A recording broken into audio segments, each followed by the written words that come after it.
este tema, né? Este tema que é a produtividade, é um tema que é muito falado. No entanto, nós queremos hoje refletir sobre este tema da produtividade diária, mas num aspecto, numa perspectiva cristã reformada. Como eu posso compreender a necessidade de produtividade da perspectiva Corandel? É isso que nós veremos hoje. E eu inicio com uma frase propícia à introdução do nosso estudo, atribuída a João Calvino. Deus cuida de seu povo em cada momento e no fim dos tempos, todos terão que prestar contas do uso que fizeram de seu tempo na terra. Deus cuida de seu povo em cada momento e no fim dos tempos, todos terão que prestar contas do uso que fizeram de seu tempo na terra. Medite um pouco sobre isso e me responda, como você tem usado o seu tempo? Irmãos, este é um tema que nos aflige, não? Porque nós começamos a considerar que talvez nós não saibamos usar o tempo de forma sábia como nós deveríamos. É um tema que com certeza assola qualquer membro de igreja e principalmente pastores. Uma vez eu dei uma palestra sobre este tema, não foi essa, foi uma outra, e tinha um pastor do nosso presbitério assistindo, e toda vez que ele me vê, ele me lembra dessa palestra, e fala, eu vejo você e eu já tenho vergonha já, porque da dificuldade de usar o tempo, né? Mas esta é uma realidade. Deus há de cobrar, Deus há de pedir contas da forma como nós usamos o nosso tempo. Porque se somos reformados, se acreditamos que Deus é soberano sobre todas as coisas, por implicação, ele é soberano em relação ao tempo, né? E a forma como nós usamos. Pois bem, a produtividade, a verdadeira produtividade, nunca será melhor ou mais firme do que o fundamento sobre o qual ela é construída. Então, observe esta frase. A produtividade, e eu me refiro aqui à verdadeira produtividade, nunca será melhor ou mais firme do que o fundamento sobre o qual é construída. O que é verdadeira produtividade? Esta é uma pergunta que nós devemos fazer ao ler esta frase. E uma segunda pergunta é: que fundamento é esse? Qual o fundamento da verdadeira produtividade?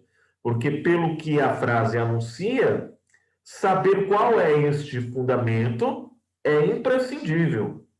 Afinal, a produtividade nunca será melhor ou mais firme do que o fundamento sobre o qual é construída. Caminhando, eu leio: a produtividade não é o que dará um propósito à sua vida. Para você compreender a produtividade, é necessário começar a entender a razão de sua existência, que é entender a razão de sua existência é entender o fundamento da produtividade. A produtividade não é um fim em si mesmo, mas um meio pelo qual chegamos ao fim, ou seja, ao propósito principal da nossa vida. Então, para que saibamos qual é o fundamento da nossa produtividade, eu devo me perguntar qual é a razão da minha existência, pois a produtividade está relacionada à razão da minha existência, e é esse o fundamento dela. E para trabalharmos melhor e de maneira mais clara este tema, eu vou fazer aqui um catecismo da produtividade, ok? Algumas perguntas que irão nos levar à reflexão, bem como as suas respostas. Obviamente, este catecismo não é proposto por mim, não é uma proposta pessoal, O autor Tim Challies, em seu livro Faça Mais e Melhor, apresenta este suposto catecismo da produtividade.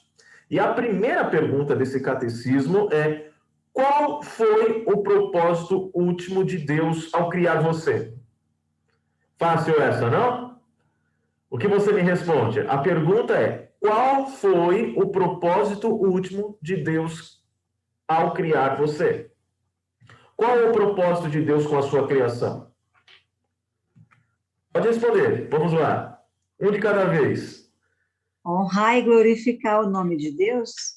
Honrar e glorificar o nome de Deus. Mas veja, será que você não foi criada, Zorade, para ser feliz?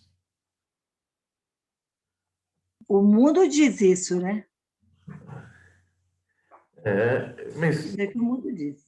será que a razão da existência não é ser feliz? E ser feliz como você achar melhor? Então veja que o que a Zoraide diz, honrar e glorificar a Deus, é uma resposta teocêntrica, Deus no centro. Em contrapartida, nós temos uma outra proposta que é ser feliz. E ser feliz como você achar melhor.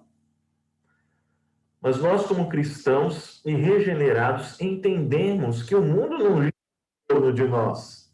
Nós fomos criados para honrar e glorificar a Deus, de fato.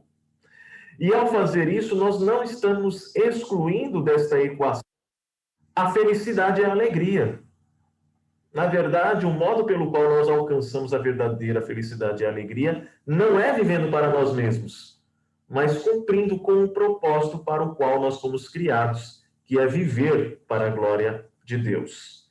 Então, de fato, qual foi o propósito último de Deus ao criar você? Deus me criou para a glória dele. Essa deve ser a nossa resposta. O que diz lá em Romanos, capítulo 11, versículo 36? Eu gostaria que vocês me ajudassem aqui com as referências. Então, se você ver uma referência na tela, já fica esperto, já fica esperta e já vai achando aí para que você participe conosco e nos ajude nisso. Romanos 11, versículo 36. Quem poderia ler para a gente? Quem pode ler?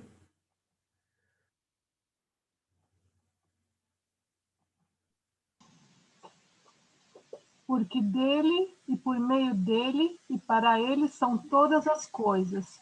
A ele, pois, a glória eternamente. Amém. Amém.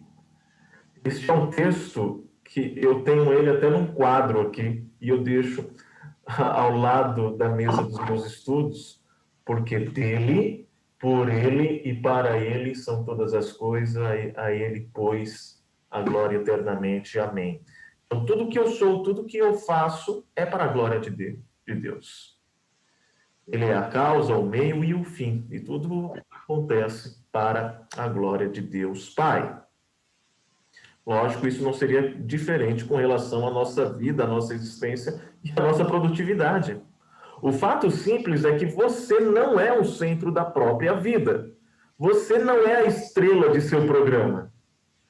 Se você vive para si mesmo, para seu próprio conforto, para sua própria glória e sua própria fama, você está ignorando o seu verdadeiro propósito.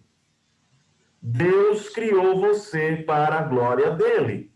E se você ignorar este propósito, a consequência deste ato será frustração, decepção, tristeza, que é o contrário de desfrutar dele para sempre. Então saiba, Deus o criou para a sua própria glória. Nós estamos aqui construindo uma visão correta da produtividade. E devemos partir do princípio de que fomos criados para glorificar a Deus. Segunda pergunta. De que maneira você pode glorificar a Deus em sua vida cotidiana? De que maneira você pode glorificar a Deus em sua vida cotidiana? Além de pregar, praticando boas obras. bem, além de pregar, praticando boas obras. Verdade. Eu posso glorificar a Deus em minha vida cotidiana, em síntese, praticando boas obras. Vamos aos textos? São dois. Primeiro, Mateus capítulo 5, versículo 16, e depois 1 Pedro capítulo 2, versículo 12. Mateus 5 e 16. Mateus. Pode ler lá. Assim brilhe também a vossa luz diante dos homens, para que vejam as vossas boas obras e glorifiquem o vosso Pai que está nos céus. Muito bem, muito bem. Então, o texto é claro e Jesus nos ensina que nós glorificamos a Deus por meio das nossas boas obras. 1 Pedro 2, versículo 12. Eu vou ler aqui. Mantendo exemplar o vosso procedimento no meio dos gentios, para que naquilo que falam contra vós outros, como de malfeitores, observando-vos em vossas boas obras, glorifiquem a Deus no dia da visitação. Aqui é praticamente uma reprodução ou um desdobramento do princípio do ensino de Jesus em Mateus 5,16. Pedro, obviamente, escutou do próprio Senhor e agora está desenvolvendo este raciocínio. Glorifiquem a Deus. Mantenham um procedimento exemplar diante dos ímpios, dos gentios, para que Deus seja glorificado através de vocês, através deste procedimento exemplar. Então, duas perguntas até agora. Qual foi o propósito último de Deus criar você? Deus me criou para a glória dele. E de que maneira eu glorifico a Deus em minha vida cotidiana? Eu glorifico a Deus em minha vida cotidiana praticando boas obras, de acordo com o ensino bíblico. E o que são boas obras? O que são boas obras? Como que você define boas obras? As perguntas mais difíceis são aquelas que com temas que nós estamos acostumados ou melhor, está relacionado a termos que nós estamos acostumados a usar, mas não paramos para articular estes termos, né? Para entender de fato o que estes termos significam. O que são boas obras? Como que você define boas obras? As que Deus já de antemão preparou para que a gente andasse nelas, né? Está Exato. escrito. Isso. E quais são? Ai, todas. É difícil, não é? Porque é um conceito bem geral, não? Olha, as obras são aquelas que Deus já preparou para que nós andássemos nela. Tá. E quais são? Pastor, tem a ver com o fruto do Espírito? Então, Tem a ver com o fruto do Espírito. E veja, na verdade, as boas obras elas não podem ser feitas sem a ação do Espírito Santo em nós. Sem o desenvolvimento do fruto do Espírito em nós. Então, tem tudo a ver, né? De modo que nós não podemos dizer que os ímpios fazem boas obras. Eles podem fazer obras exemplares no âmbito do bem comum, mas estas obras não ganham a aprovação de Deus, porque elas não são feitas por intermédio da ação do Espírito e não são feitas para a glória de Deus Pai.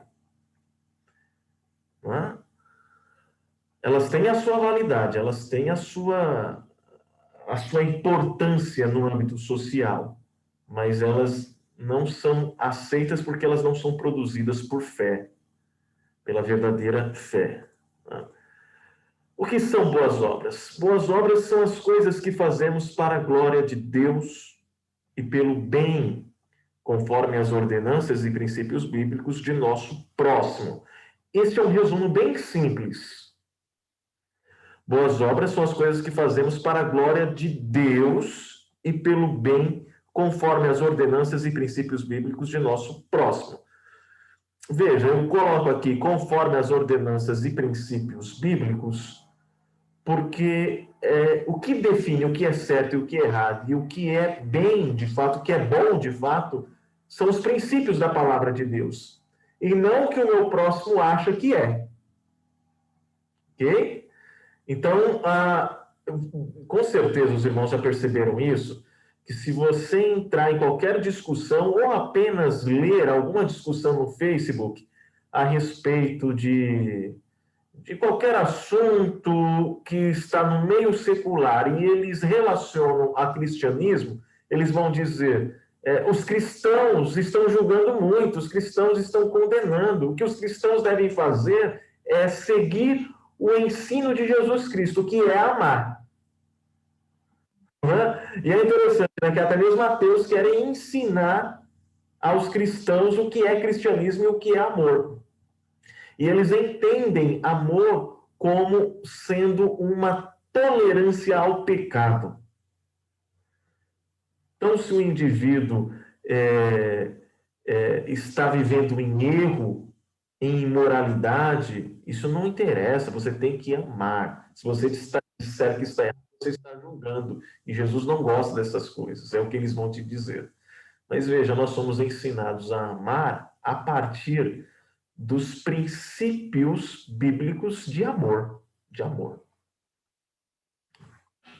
Eu vou desenvolver melhor este conceito mais à frente, mas até aqui nós estamos vendo que as nossas obras são como uma luz.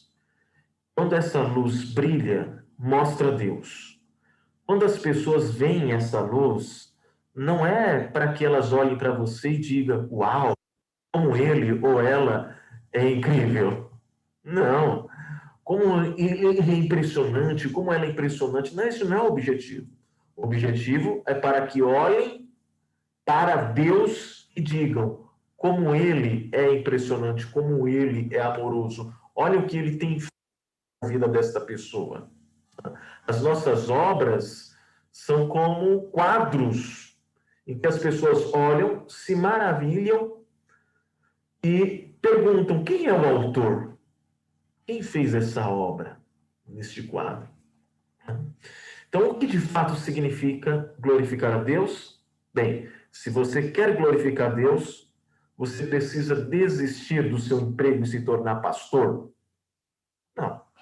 Se você quer glorificar a Deus, você precisa empacotar as suas coisas e se mudar para um outro lado do mundo, a fim de viver como missionário em uma região remota e perigosa do mundo? É assim que eu glorifico a Deus? Não, não necessariamente. Para glorificar a Deus, eu só o glorifico quando eu estou reunido com a igreja, reunido com os meus irmãos em Cristo, cultuando a Deus. É nesse momento, tão somente, que eu glorifico a Deus? Não. Deus somente é honrado por meu intermédio quando eu leio a Bíblia? Não. Então, existe uma maneira de glorificar a Deus durante o dia inteiro, diariamente, na minha vida cotidiana? Sim, existe. Como? Quando eu sirvo, quando eu me esvazio de mim mesmo e faço o que eu faço, e o que eu faço são os chamados de Deus para a minha vida, né? Então, se colocou como uma pessoa do lar, esse é o chamado de Deus para você. Se Deus te colocou como empresário, esse é o chamado para você servir o outro para a glória dele. Você ser um pastor, você não precisa ser um missionário, você não precisa ser uma pessoa que não saia da igreja, no sentido de somente ali eu glorifico ao Senhor. Não, você tem um chamado.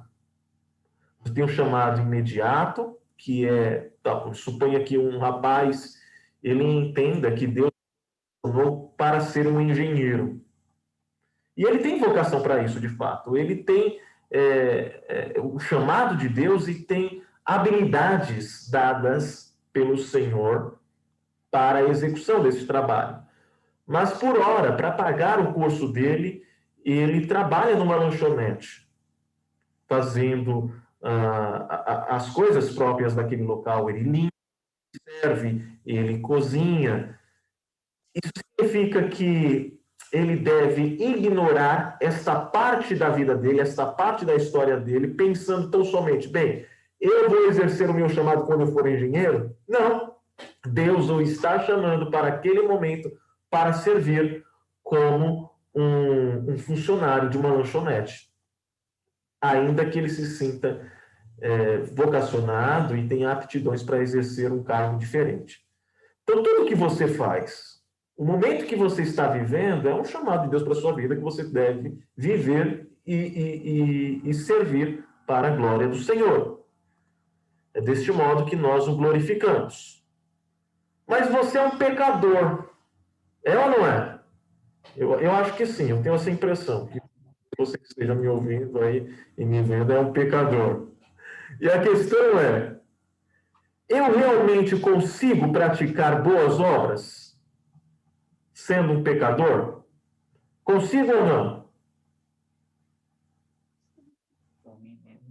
Mesmo sendo um pecador?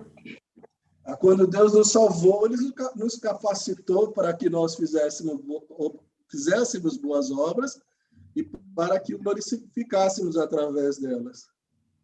Verdade, é isso mesmo. Sim, eu consigo. Os cristãos são capacitados a praticar boas obras por causa da obra acabada de Jesus, né? Do fato dele ter consumado a sua obra na cruz, ter nos redimido. Vamos ler essas verdades? Primeiro, Efésios 2, versículo 10, e depois nós vamos ler Tito, capítulo 2, versículo 14. Então, Efésios 2, versículo 10. Alguém achou? Eu achei, eu leio. Efésios 2. Pode ler. Acho que César ali. Isso, eu leio. Tá bom.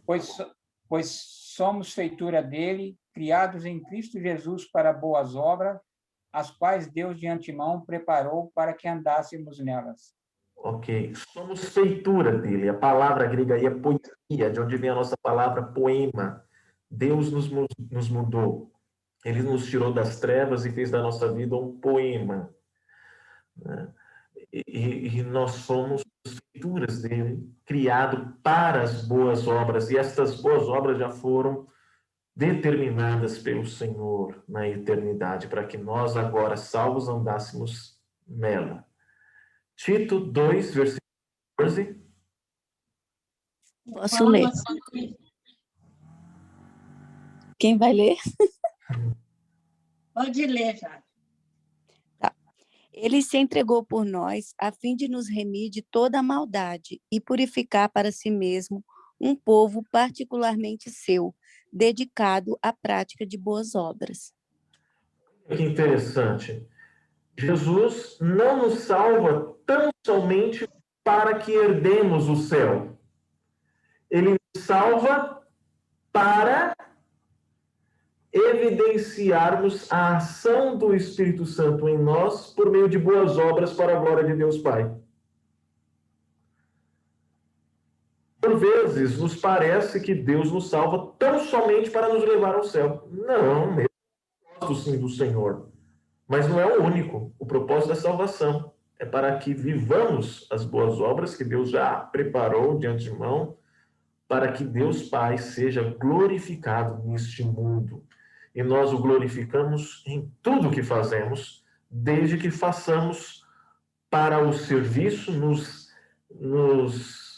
esvaziando de nós mesmos e vivendo para o outro, negando o nosso eu, o nosso ego. Veja, fazer coisas boas é possível, como nós já dissemos, né, dentro do âmbito do bem comum, é possível a incrédulos.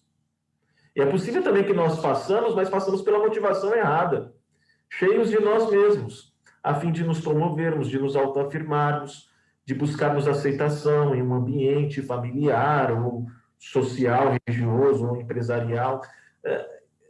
Então, a questão não é fazer apenas as boas obras, mas é fazer para a glória de Deus. Nós fazemos para a glória de Deus quando os nossos objetivos e as nossas motivações estão alinhadas com a palavra de Deus, com a pessoa de Cristo Jesus, que se esvaziou, que era humilde de coração, que expressou amor sacrificial pelos seus. Somente quando encarnamos, né, permita-me usar essa expressão, essas verdades em nós e motivados por elas, fazemos boas obras. Essas obras são obras que glorificam a Deus e são aceitáveis pelo Senhor. Obviamente porque Deus está agindo em nós por meio do Espírito. Em que áreas da vida você deve enfatizar as boas obras? A resposta é: devo enfatizar as boas obras em todos os momentos e em todas as áreas da vida.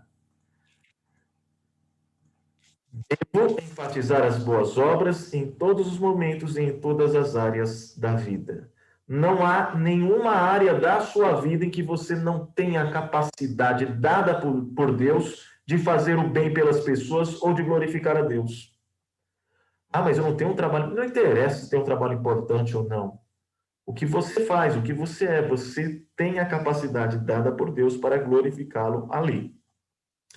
Em todos os momentos, em todos os lugares, você é capaz de praticar o bem às pessoas. Então, você deve fazê-lo. Imagine um idoso, já nos seus últimos momentos de vida. Um idoso que foi extremamente ativo em sua juventude. Agora ele não pode fazer nada.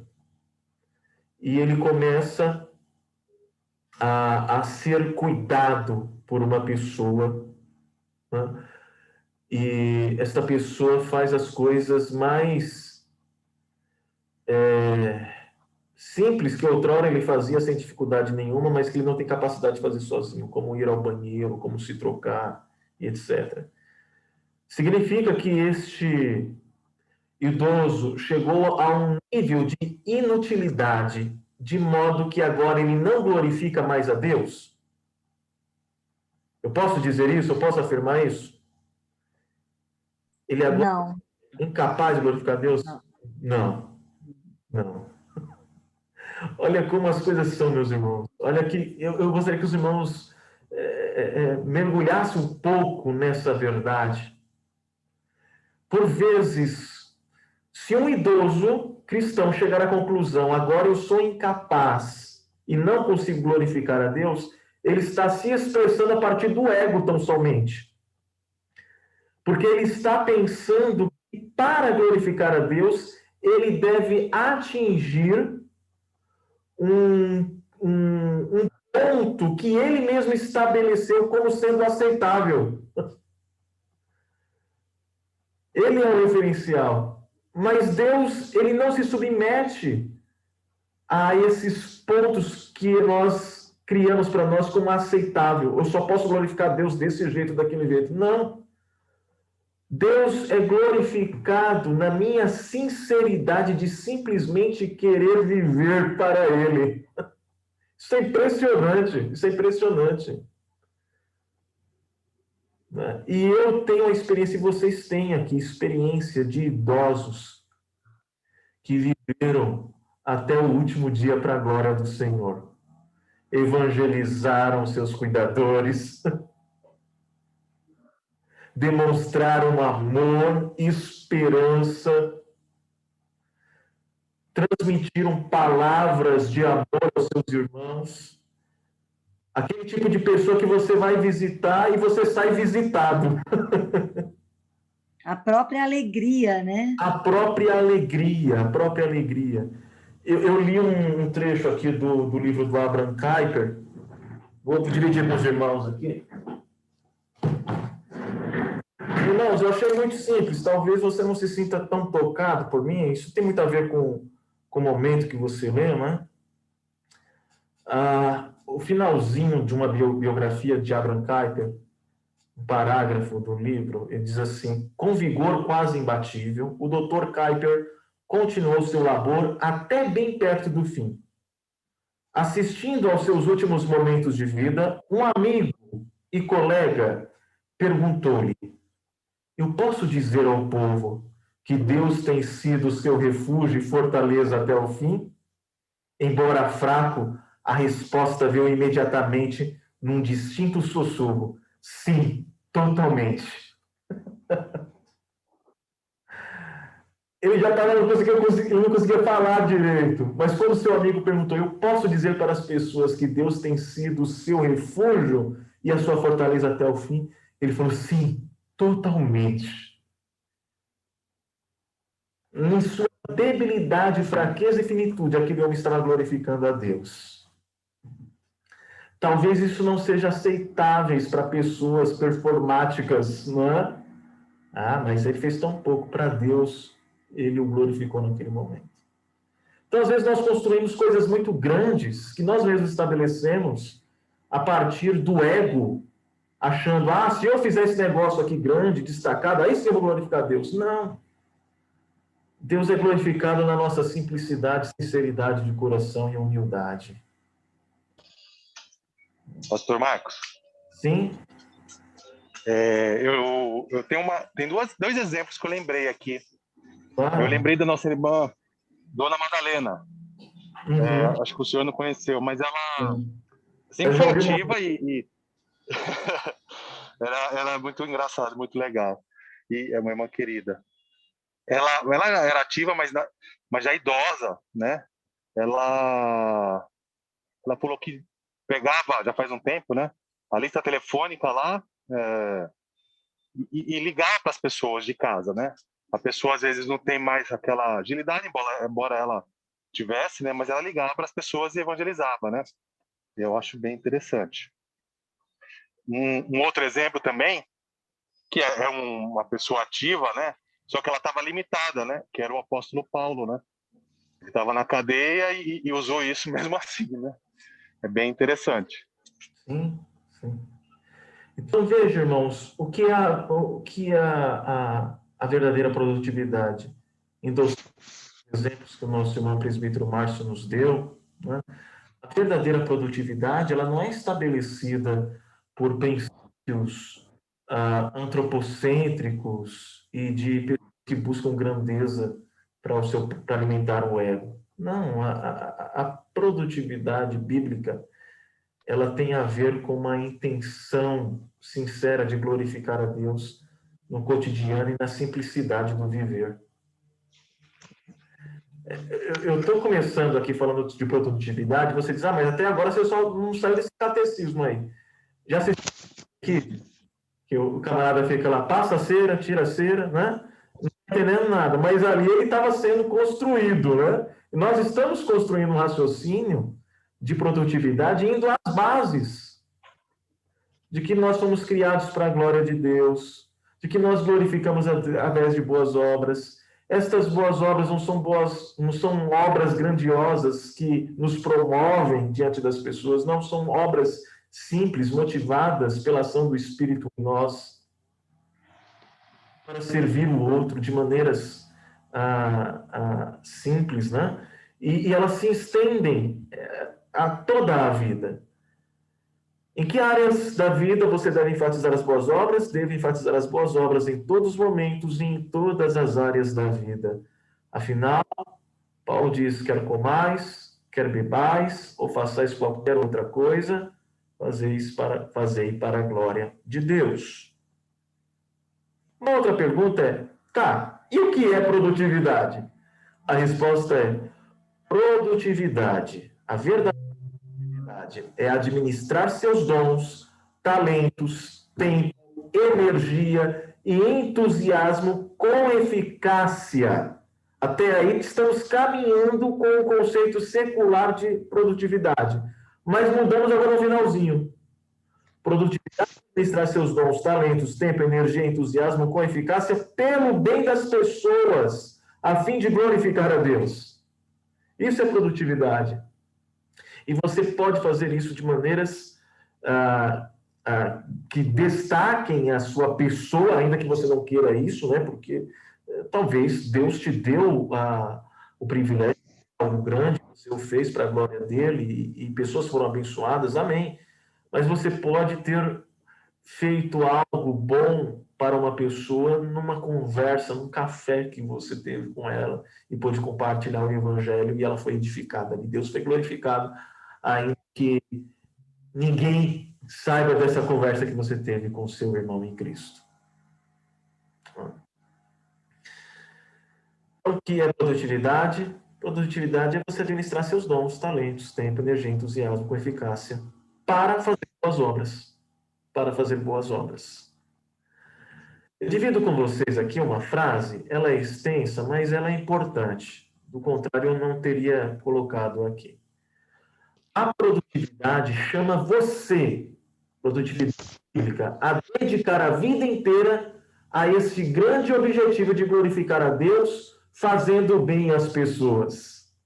Esse envolve usar seus dons, os dons espirituais que você recebeu quando o Senhor o salvou, envolve o desenvolvimento de seus talentos nas áreas em que você é naturalmente mais forte, envolve a administração de seu tempo, aquele período de 24 horas que Deus lhe dá a cada dia, envolve o uso de sua energia, força ou vitalidade que vai e vem ao longo do dia e da semana, envolve até mesmo o entusiasmo, a paixão e o interesse que podem fazer parte das obras que você ama praticar.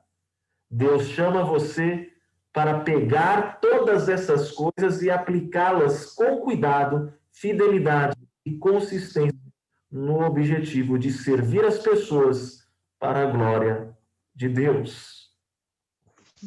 Glória de Deus. Então, o que é produtividade?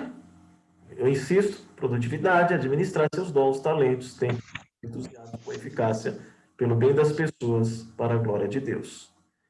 A produtividade bíblica, ela está fundamentada, e não poderia ser diferente, na doutrina da adoração. Perceberam isso? É por isso que nós começamos lá perguntando, qual é o seu objetivo? Por que você foi criado? Porque a produtividade, ela está fundamentada na doutrina da adoração.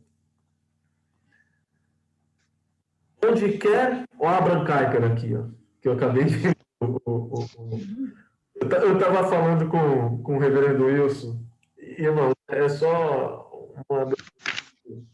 para amigos mesmo, né?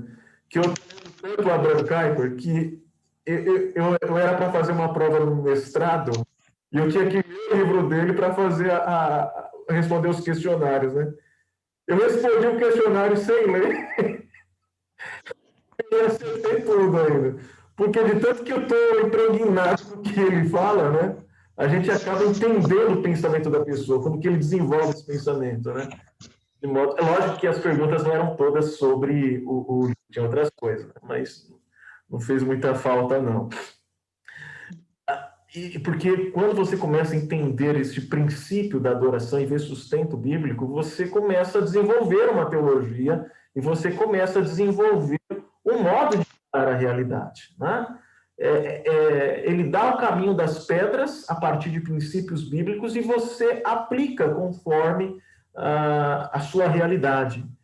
E o Abraham Kuyper afirmou, onde quer que o homem possa estar, tudo quanto possa fazer, em tudo que possa aplicar sua mão, na agricultura, no comércio e na indústria, ou somente no mundo da arte e ciência, ele está, seja no que for, constantemente posicionado diante da face de seu Deus.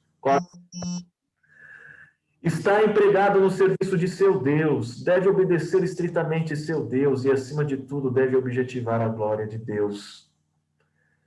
Aqui, nós estamos falando sobre adoração, estamos falando sobre uma visão holística, né, da realidade, dos princípios bíblicos, né?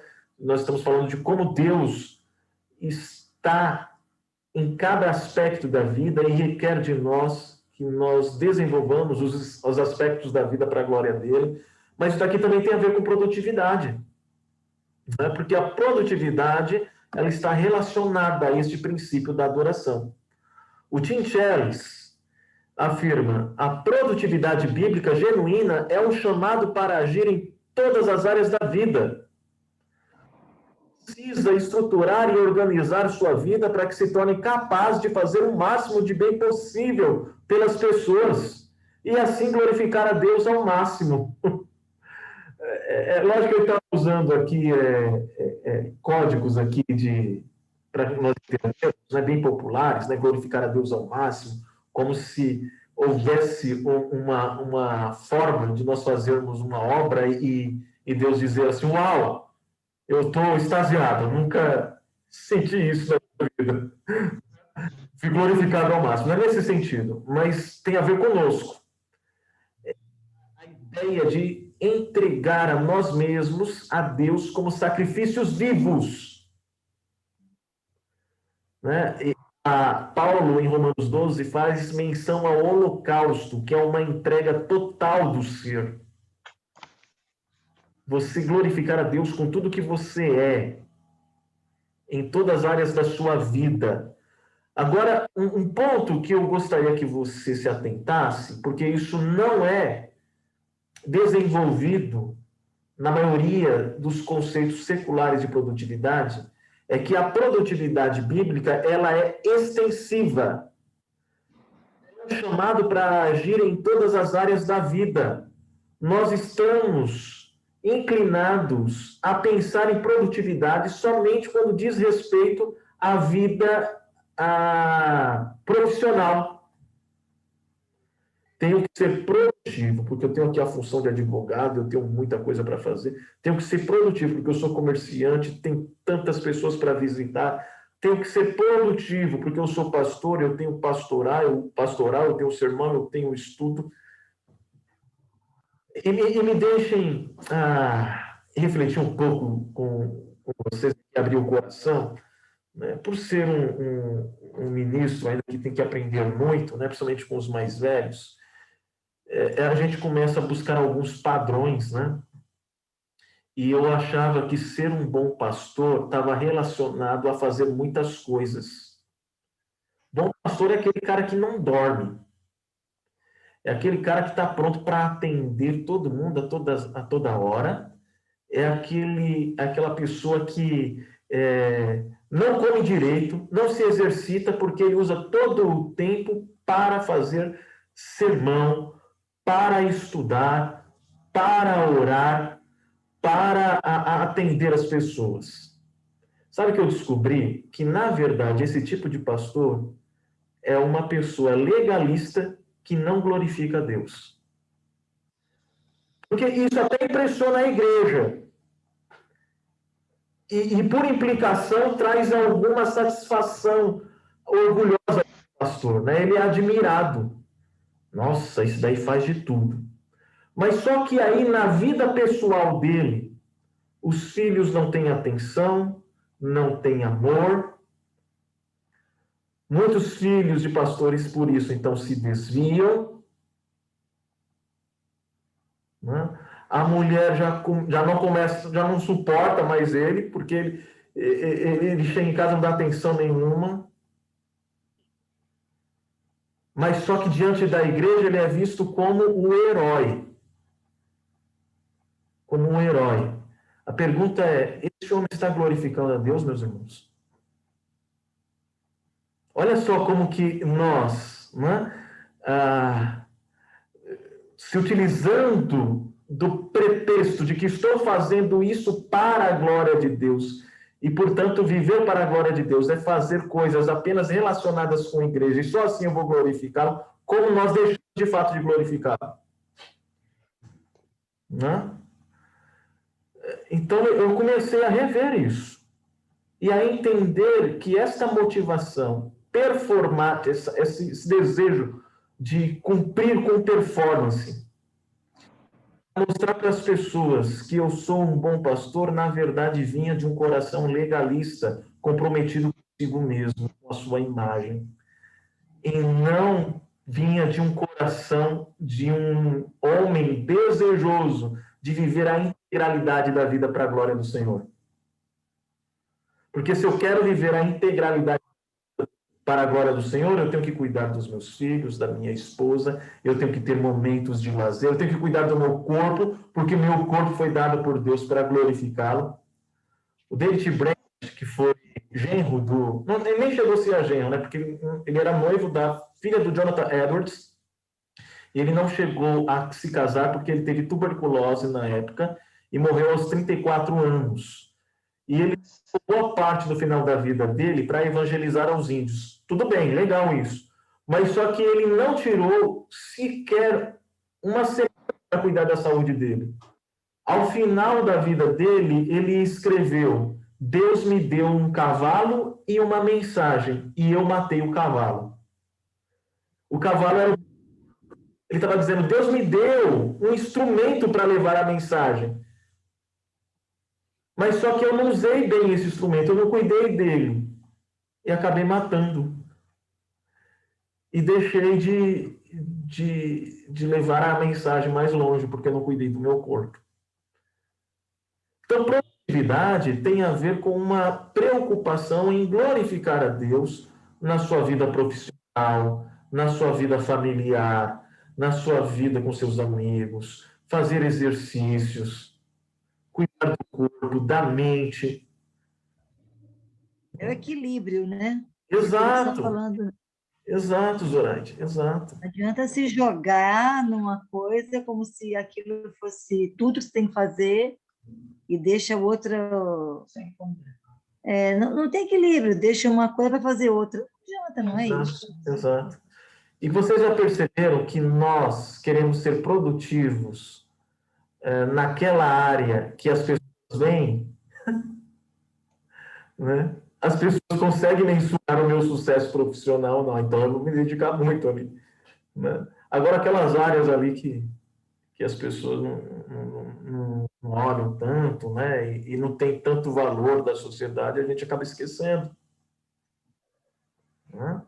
Então, veja que isso não é uma motivação boa, uma motivação egocêntrica.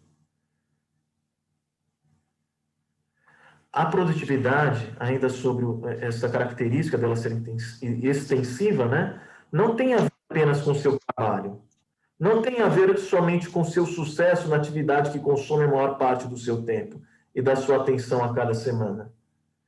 Tem a ver com todas as áreas da sua vida. Tem tudo a ver com sua vida pessoal, sua vida em família, sua vida eclesiástica e todo o resto. Todo o resto. Esse trechinho aqui não tem a ver somente com o seu sucesso na atividade que consome a maior parte do seu tempo. Aí alguma mãe pode dizer assim, tá vendo? Eu não sou pastor, não tenho esse problema, né? Mas só que ela está empenhada a ser produtiva somente como mãe. E se esquece da sua produtividade como esposa. Isso está relacionado com essa expressão de consumir a maior parte do seu tempo. Essa área aqui eu destaco mais na minha vida e me dedico tão somente a ela. Não, eu tenho que considerar que produtividade tem a ver com a minha vida pessoal, com a minha vida em família, com a minha vida eclesiástica e todo o resto. Pastor, sim. Aí tem que ver com a prioridade, né? Com as prioridades, né? Veja, esse negócio de prioridade é difícil, viu, Deise? Porque nós gostamos de colocar... parece que a gente faz uma numeração, né? Primeiro Deus, segundo família, terceiro igreja, quarto trabalho, né? Eu tenho dificuldade com isso. Eu tenho dificuldade, porque não tem essa de primeiro Deus. Não, tudo que eu faço tem a ver com Deus. E por estar preocupado em glorificá-lo, eu busco equilíbrio em tudo. Em tudo. Em tudo. Eu busco me desenvolver em todas as áreas. A minha prioridade é glorificar a Deus. Onde? Somente indo à igreja? Não. Sendo um bom profissional, sendo um bom pai, sendo uma pessoa que se preocupa consigo mesmo, no sentido de cuidar do seu corpo. Né? Então, a prioridade é viver para a glória de Deus e desfrutar dele para sempre. E olhar todos os aspectos da vida como oportunidades para cumprir com este propósito principal. Aí é uma mudança de mente mesmo, né? Exato. Porque estava pensando antes desta outra maneira, né? Porque até assim, como a gente se organizar, né? Para isso. Então, assim, a gente não pode compartimentalizar as coisas, né? Mas às vezes você fala, né? E será que eu consigo, né? Dessa maneira, assim, tudo fazer dessa forma, né? Excelente participação, Deise. Veja, os pontos que você está colocando, de fato, a gente coloca esse primeiro, segundo, terceiro, porque parece ser mais fácil para nós. Mas que isso é enganador, porque isso isso divide a vida, né? Você compartimenta a vida. Você encara a vida como partes estanques que não se relacionam. Não. Toda a sua vida é para a glória de Deus. Você deve se alegrar e ver a ação de Deus tão quanto você vai à igreja, quanto você vai ao shopping com seu esposo. Acho que são alegrias diferentes, mas todas essas alegrias estão subordinadas ao viver para Deus, para a glória dele. E você se satisfaz nisso.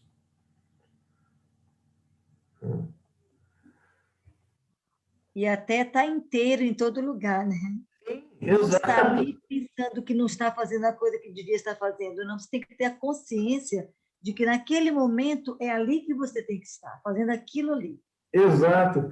Zoraide, você me lembrou de uma coisa, de uma luta minha, né? Veja, irmãos, eu estou caminhando com Cristo e aprendendo, né? E não tem essa de que você é pastor, você sabe de tudo. Não existe isso. Eu tenho um compromisso de aprender com vocês da palavra de Deus e dividir com os meus irmãos, né?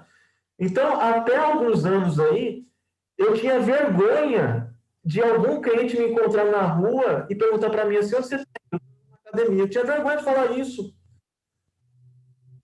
Meu, que tipo de pastor que vão achar que eu sou? Indo para a academia.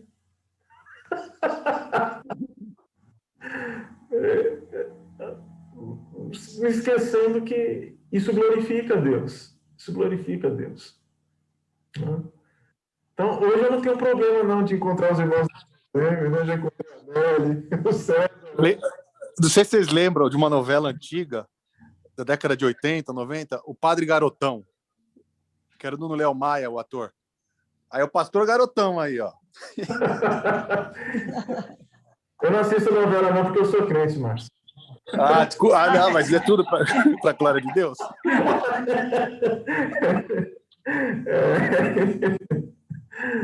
Eu tô brincando. Sei. Eu já vi filme para a glória de Deus também. Sim. E isso é excelente, irmãos, porque tem hora que você vai ver algum filme que você vai dizer assim, opa, já não estava sendo mais para a glória de Deus, não. Troca. Mas até o filme assistam para a glória de Deus. Produtividade tem a ver com Deus. Produtividade tem a ver com todo o aspecto da vida e produtividade tem a ver com Deus. Quando perguntamos às pessoas como elas estão, ouvimos a resposta padrão, ocupado, na correria. Isto, na maioria das vezes, é uma ostentação disfarçada de queixa. Gostamos de reclamar desta maneira porque isto faz com que nos sintamos importantes, procurados e requisitados. Esta é uma frase do Tim Crider, um jornalista que não é cristão. Mas ele sacou aqui o ponto. Ele está dizendo que a gente usa o fato de estarmos super ocupados para nos promover, para nos autoafirmar, para nos sentirmos produtivos, mas essa produtividade não glorifica a Deus, porque ela tem a ver com os interesses egocêntricos e pecaminosos, desejos pessoais. E como eu disse para os irmãos, até um pastor pode estar comprometido pecaminosamente consigo mesmo. Porque ele é performático, faz muita coisa, mas o faz para promoção pessoal. Está super ocupado, mas se esquece de outras áreas tão importantes quanto a igreja. Só Deus conhece o coração mesmo, né? Exato, exato. E, Zoraide, todos nós estamos sujeitos a isso, não é? Sim. Todos nós. A cada dia eu tenho que... daí o fato, né, de Paulo dizer que a palavra de Deus ela é como um espelho, né? Nós temos que ir até esse espelho e olhar e falar, olha, a gente nunca tá bonito nesse espelho da palavra de Deus. Sempre tem alguma coisa para falar. Mas a verdadeira produtividade, ela tem a ver com Deus, não tem a ver com nós mesmos. Assim, a produtividade, assim como a adoração, tem a ver com Deus, e não com os nossos interesses egocêntricos de autoafirmação. Às vezes, irmãos, a gente assume a tarefa devocional a partir de uma motivação egocêntrica. Você diz assim, eu, para ser uma pessoa produtiva, eu tenho que acordar esse horário, fazer uma devocional, tal, e depois correr, tal, porque eu estou pensando aqui na produtividade como algo extenso, e aí você está fazendo certo. Mas você erra quando tenta ser produtivo em todas as áreas da vida para si mesmo. Para no final do dia dizer assim, rapaz, eu sou bom, hein? Eu sou produtivo mesmo. Eu fiz tudo em todas as áreas. Então, o indivíduo, ele acertou em dizer, minha produtividade tem a ver com todas as áreas da minha vida, mas errou no que concerne a minha motivação. Até a devocional dele é apenas uma tarefa que ele tem o prazer de ticar no final do dia. Dizer assim, pronto, risquei, fiz. Mas, naquele momento, ele não se entregou a Deus. Ele não derramou seu coração diante do Senhor. Era uma tarefa para ele riscar e dizer que completou.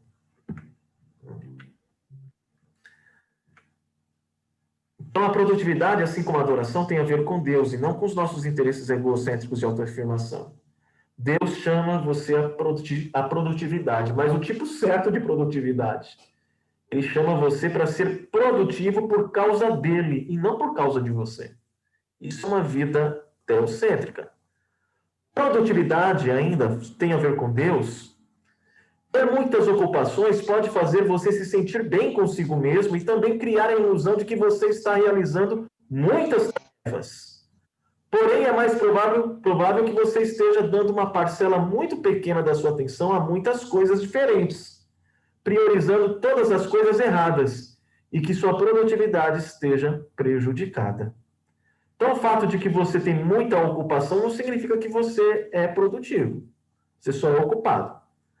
Em terceiro lugar, produtividade tem a ver com amor. Amor a Deus. Nesse ínterim, os discípulos lhe rogavam, dizendo, mestre, come. Mas Jesus disse, uma comida tenho para comer, que vós não conheceis. Então, os discípulos pensaram, alguém o entregou comida. Porventura, alguém trouxe o que comer a ele, né? Disse-lhe Jesus, a minha comida consiste em fazer a vontade daquele que me enviou e realizar a sua obra. Olha que interessante. Jesus está dizendo, não, o que me move, o que me alimenta, para onde o meu coração se inclina, é para fazer a vontade do Pai. Perceba aí o amor do Filho em realizar a obra do Pai. E ele ensina os seus discípulos a fazer o mesmo, porque logo em seguida ele fala que os discípulos também devem trabalhar. E, obviamente, por implicação, devem trabalhar pelo motivo correto, que é o mesmo motivo do Filho. A minha comida consiste em fazer a vontade daquele que me enviou e realizar a sua obra. Não dizeis vós que ainda há 4 meses até a ceifa? Eu, porém, vos digo, erguei os olhos e vede os campos, pois já branquejam para a ceifa. Não, Jesus está dizendo, eis aqui uma oportunidade para vocês trabalharem. E trabalharem no motivo certo, que é fazer a vontade do Pai e ser direcionado a essa vontade como você é direcionado ao alimento.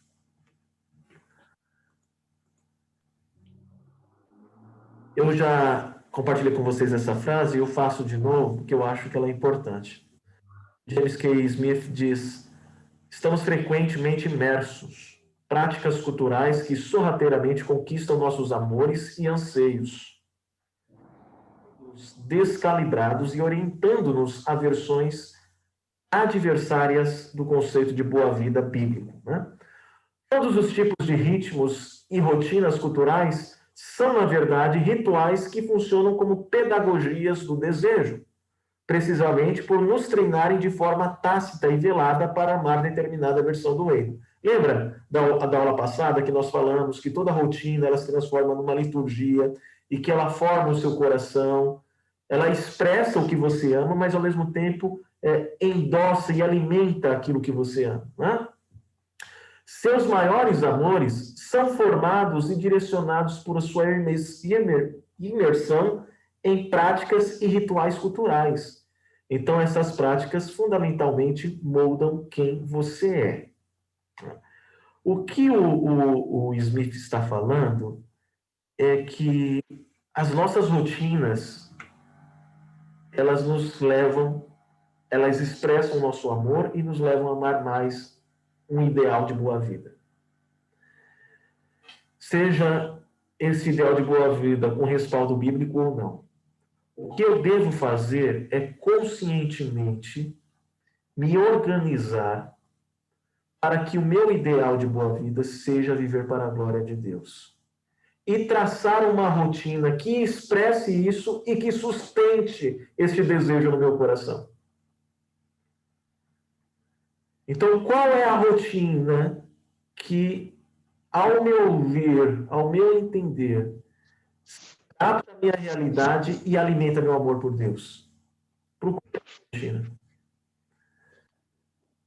Procure esse caminho. Porque produtividade tem a ver com amor. Amor a Deus. Caminhando para o final, eu cito mais uma vez o Abraham Kuyper. O amor e a adoração são os próprios motivos de toda atividade espiritual. E assim o temor de Deus é conferido à vida toda como uma realidade na família e na sociedade, na ciência, na arte, na vida pessoal e na carreira política. Está dizendo que é o amor a Deus e a adoração, né? É o atender ao chamado de Jesus para amarmos a Deus com todo o nosso ser. Olha a ideia de integralidade. Com toda a sua alma, com todo o seu entendimento, com todo o seu coração. Ame a Deus. Quando você assumir isso, quando isso for real na sua vida, você vai administrar a sua rotina de modo a buscar, a glorificar este Deus em todas as áreas da sua vida. E assim você vai se aproximar do ideal de produtividade verdadeira conforme as Escrituras. Chego ao final afirmando: produtividade, como nós vimos, é administrar seus dons, talentos, tempo, energia e entusiasmo com eficácia para servir pessoas para a glória de Deus. E esta produtividade está fundamentada na adoração. Assim como a adoração é extensiva, centrada em Deus e imbuída de amor por Deus. Então, veja, a adoração é extensiva? Eu devo adorar a Deus em todas as áreas da minha vida? Sim. Então, a produtividade também é extensiva. A adoração é centrada em Deus? Sim. Então, minha produtividade deve ser centrada em Deus e não nos meus interesses. A adoração é motivada pelo amor a Deus? É. Então, a minha produtividade deve estar relacionada e motivada pelo amor a Deus. Porque através da produtividade, eu o glorifico. Eu faço boas obras, eu sirvo o próximo, eu o glorifico e desfruto dele no meu viver, através da minha existência. Irmãos, eu já sugeri esses livros, sugiro de novo, caso você tenha tempo para ler. Esse do Kevin Young, o Super Ocupado, muita gente na nossa igreja leu e gostou, né? Irmão Lourdes leu também? Luiz Montini leu, né? Você Sim, muito bom. gostou? Que bom, Eu li esse também. que legal. E o Tim Charles foi bem citado hoje, e as frases que eu tirei foi desse livro aqui, Faça Mais e Melhor. É um livrinho bem pequenininho, curto. É isso, meus irmãos. Alguma pergunta, algum insight que você gostaria de compartilhar conosco? Marcos, eu tô pelo o som da minha mãe. Eu percebi. Eu ainda consegui chegar na metade do estudo, então eu não sei se você chegou a citar, mas isso me lembrou muito a passagem que eu estava lendo de manhã, até estava comentando com a minha mãe sobre isso. A passagem de Mateus 23, que é quando Jesus dá aquela lapada de glória nos fariseus e nos escribas. E é muito sobre isso, assim, né? Tipo, a questão de tanto produtividade que você vai fazer da sua vida, as suas obras não evidenciam que você é uma pessoa salva, porque qualquer pessoa, até um descrente, pode ser um religioso, né? Pode orar, pode ler a Bíblia, pode, enfim, dizer que vive para Deus, mas somente o encontro realmente com Cristo, o relacionamento com Deus, se você realmente nascer de novo, que você vai acabar vivendo para Deus, né? Então, tudo que você faz